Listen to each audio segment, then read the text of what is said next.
नमस्कार, मेरा नाम है नितेश और आज मैं आपके साथ भारत थाईलैंड के बीच में जो नेवी का युद्ध अभ्यास चल रहा है उसके बारे में हम चर्चा करने जा रहे हैं। तो आइए देखते हैं। तो हाल ही में भारतीय नौसेना और रॉयल थाई नौसेना भारतीय नौसेना और रॉयल थाई नौसेना के बीच में एक भारत थाईलैंड समन्वित गश्ती के 31वें संस्करण, कौन सा 31वां 31st संस्करण है, मतलब ये इससे पहले 30 बार हो चुका है, ये 31st टाइम हो रहा है। इसका आयोजन हुआ है।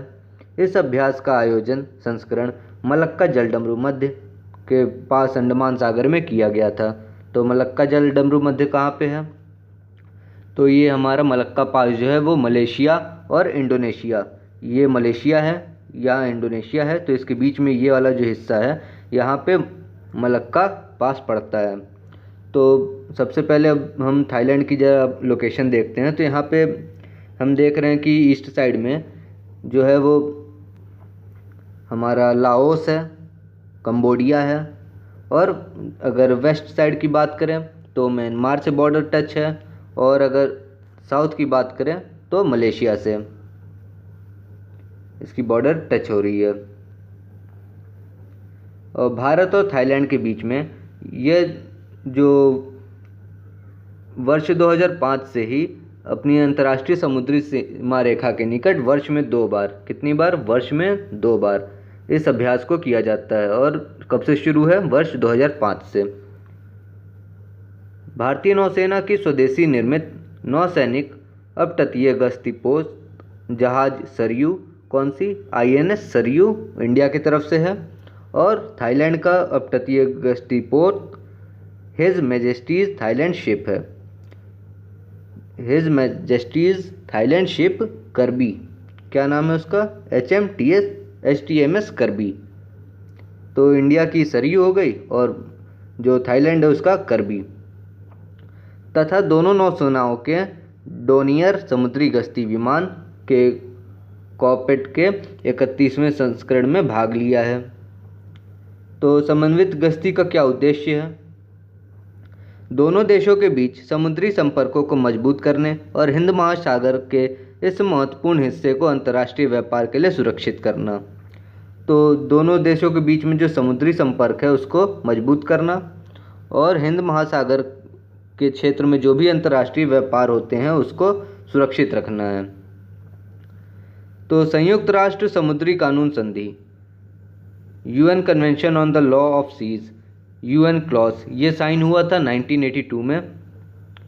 इसको प्रभावी करने कार्यान्वयन को सुनिश्चित किया गया है इसके द्वारा।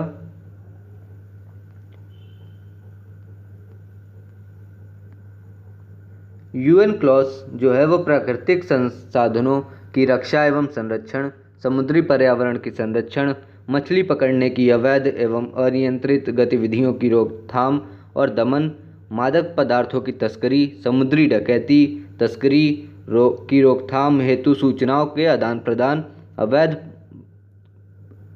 प्रवासन तथा समुद्र में खोज एवं बचाव कार्यों से संचालन संबंधी नियमों को निर्दिष्ट करता है। तो UN क्लॉज क्या क्या काम कर, इस संधि के मुताबिक क्या क्या होते हैं? रक्षा एवं संरक्षण, समुद्री पर्यावरण का जो संरक्षण है, मछली पकड़ना और जो भी अवैध गतिविधियां हैं उन सब का रोकथाम, जो भी तस्करी हो रही हैं समुद्र के माध्यम से उन सब का भी रोकथाम होता है। और ये जो आपस में सूचनाओं का आदान प्रदान किया जाता है ताकि रोकथाम सफल तरीके से किया जा सके। तो सागर मिशन के क्या दृष्टिकोण के अनुरूप इसका क्या प्रभाव है?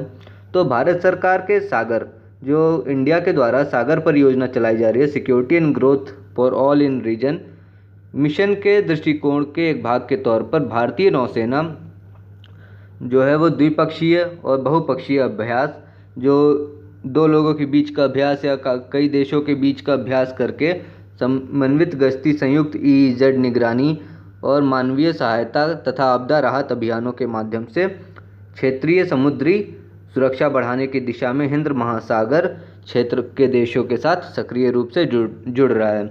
तो ये जो सागर मिशन है इंडिया का, उसके द्वारा क्या हो रहा है कि जो इंडिया की नेवी है वो आसपास के जो देश हैं हिंद महासागर में उन सब के साथ अभ्यास करके, साथ में गश्तियाँ लगा के या EEZ निगरानी करके, मानवीय सहायता प्रदान करके या आपदा में राहत, जो आपदा आ रही है उसमें राहत अभियान प्रदान करके ये एक दूसरे के साथ सक्रिय रूप से जुड़ रहे हैं।